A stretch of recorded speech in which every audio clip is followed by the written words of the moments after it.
Hello and welcome to another video, or welcome to your first video if it's your first video. Today we're going to be talking about some of the books I have read in recent weeks and what I thought about them, if they were good, if they were bad, if they were terrible, who knows. I do, because I'm me. Bel Canto by Ann Patchett. As you can very well see, not only is it shiny, but I annotated it a lot. Girl. This was a school assignment. That is partially why it looks like this. I also really enjoyed the book. I rated it 5 stars. So Bel Canto is a 318-page book about the power of music and how it connects people and the power of love in a house where everyone is being held hostage by gorillas for about a year, a few months. I don't remember. There are several reasons I like this book. One, her writing's amazing, as you can tell. Like, I literally fell in love. From page 1, she creates this atmosphere that you can't get over. I'm just gonna read you this quote. When the lights went off, the accompanist kissed her. Maybe he had been turning towards her just before it was completely dark. Maybe he was lifting his hands. There must have been some movement, a gesture, because every person in the living room would later remember a kiss. They did not see a kiss. That would have been impossible. The darkness that came on them was startling and complete.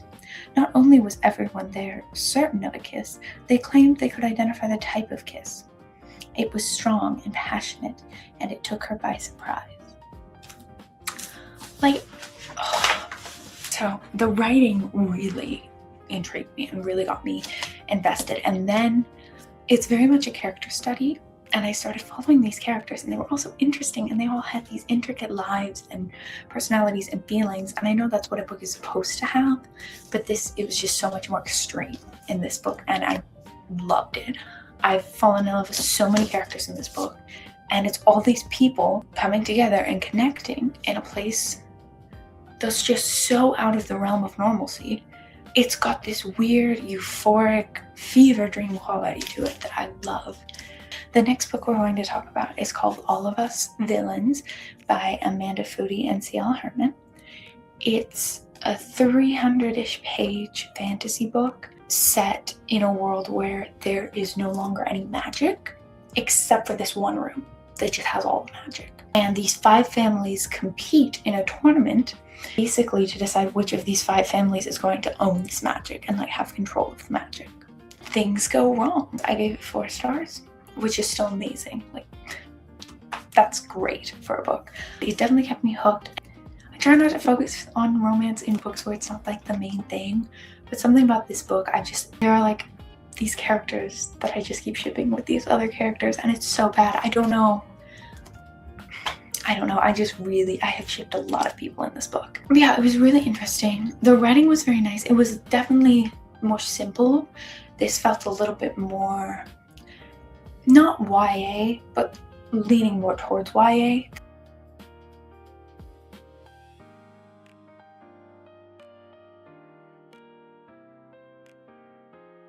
Than some other fantasies that I've read. Certain characters were written very clearly and were very intriguing. It's one of those books where the characters aren't necessarily good people, which was really fun. I love books like that. I love books where the characters are morally gray or morally ambiguous and are making decisions, maybe out of selfishness, even though it means other people have to die. I love books like that. And so that was really entertaining. The magic system was also really cool. Weeks later, could tell you every single fact about the magic system, and it wasn't info dumpy. We built this world, and I understand how things work and what they need to do. I would definitely recommend this if you're in the mood for a twisty fantasy. I want to compare it to the Hunger Games, but there's a Hunger Games element, with the fight to the death, that has a few characters you might ship and you might root for. The 7 Husbands of Evelyn Hugo by Taylor Jenkins Reid. Now, I have never read a Taylor Jenkins Reid book before. I saw Carrie Soto's back, when it came out, and I saw it was getting a lot of hype. I was interested in it, but then I kind of saw the cover. And I kind of judged it by the cover. And I kind of didn't read it because of the cover. And I feel so bad for doing that. because this book was really good. This book was another 4-star book. Y'all are gonna be like, she only reads like 4 or 5-star books. No, I just had a hot streak. I was just on a rampage. I have a sprayed edge edition. I was lent this from a friend and I'm very, very grateful for it. So this book follows the story of a youngish girl in the 50s and her rise to stardom, and it kind of examines Hollywood and how fame and beauty coincide and what it takes to become famous. Her 7 husbands, you know, it talks about how fame has a price and how a legend is born. If you were at all intrigued to read this, I would give it a shot because it's very interesting. It was very well written. I thought Taylor did a really good job of capturing how people spoke in these eras. She was very concise in her writing, but it was very powerful. There wasn't a ton of super long dirges. You know, she didn't get super poetic with it, but that's okay. Not all writing has to be poetic, and I thought it was really interesting. I really have a vision of Evelyn. I just know exactly what she looks like, and that's what you want from a book. The atmosphere was amazing, and I read it in 2 days. So This Kingdom Will Not Kill Me by Ilona Andrews. Now, I am a super big fan of Ilona Andrews. I read her Kate Daniels series when I was very young, and I loved it. That's what got me into reading. If I had to pick a series that really pushed me over the edge and I was like, I'm a reader now, it would be the Kate Daniels series. But I hadn't picked up some of her more recent books in a while. You know, I kind of branched out, was exploring some things outside of what first really got me into reading. It was just in the back of my mind, oh yeah, Ilona Andrews, I love their work. They're a married couple, Ilona and Andrew Gordon, and they read together. It's super cute. This book came out, and it's another one where I was like, oh, that cover's really pretty. You suck! I'm terrible. But I was like, oh, that cover's really pretty. I'm gonna look at it. And I just kept seeing these fan arts and these posts about it, and I was like, okay, I really want to read this. I was finishing The 7 Husbands of Evelyn Hugo, and I was like, I need to pick this up. I need to get through this book so I can read this book. I appreciated that book. I'm not saying I didn't, but I was just really excited to read this. So this spread edge copy, cute little light blue, love it. Anyway, I was really excited to read this. So I picked it up. I got my Kindle, first ever Kindle, for my birthday. And so I read a lot of this on that, which was really fun because I feel like if you have a Kindle and you get a Kindle, the first book you read on it should just be 5 stars, or else it's gonna have bad luck, you know? Spoiler alert, this was 5 stars. Went into it basically blind.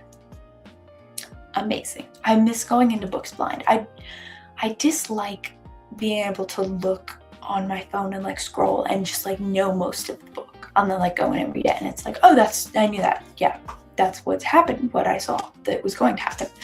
It's about a girl named Maggie who has kind of had a hard life. She always loved reading. That was her escape. She was obsessed with it. She was obsessed with this particular series. And this is a 3-book series, but only 2 of the books have been written and published. And Maggie would just reread those books over and over and over again anytime life got hard.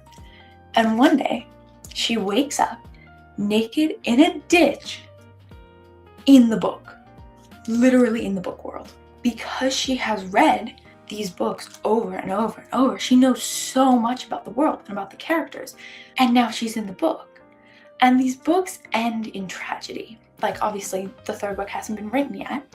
But the 2nd book, it's oh, this is not going to go well. And Maggie sets out basically on this quest to rewrite their stories and give them happy endings, give them the endings she thinks they deserve. And adventures happen along the way. There's fantasy, there's beautiful descriptions. I love Ilona Andrews' writing, and I genuinely think their writing has just only gotten better. This book is probably the peak of their writing so far. And it's their most recent book, which makes total sense. It's just so wonderfully written. It's really immersive, and just you care so much about the characters. If you love good banter or love character dynamics and character interactions that are funny and laugh out loud funny, Ilona Andrews books. If you just want to be invested in this cast of characters and everything they're doing, read an Alona Andrews. There is nothing like the character interactions and the banter in Alona Andrews books. You just feel like you know every single character so well, like you're practically best friends with them. And you understand how each character relates to every other character. It's so fun. This book definitely had a lot of that, which I appreciated. It also had a lot of normal girl in a magical world, but she wasn't a normal girl because she knows a lot about the magical world. It's very fun. I would highly recommend this if you are a fantasy reader. If you're obsessed with like Brandon Sanderson, you will love this book. You can just tell that they have been writing fantasy for a long time and they are very aware of fantasy, and it's just a very self-aware book in that way. And that's really fun as the reader to like see these tropes through Maggie's eyes where she's a reader, and it's wonderful. And I would highly recommend it. That's going to conclude our video today. Thank you so much for watching. And if you made it all the way here, you might as well subscribe because like, why not? If you want me to do another one of these, I can. If you want me to do one of these, but it's books I did not like as much, I can definitely do that because I know it can get a little annoying to have somebody yap in your ear for an hour about the books that they loved. But yeah, I hope you enjoy and have a great day.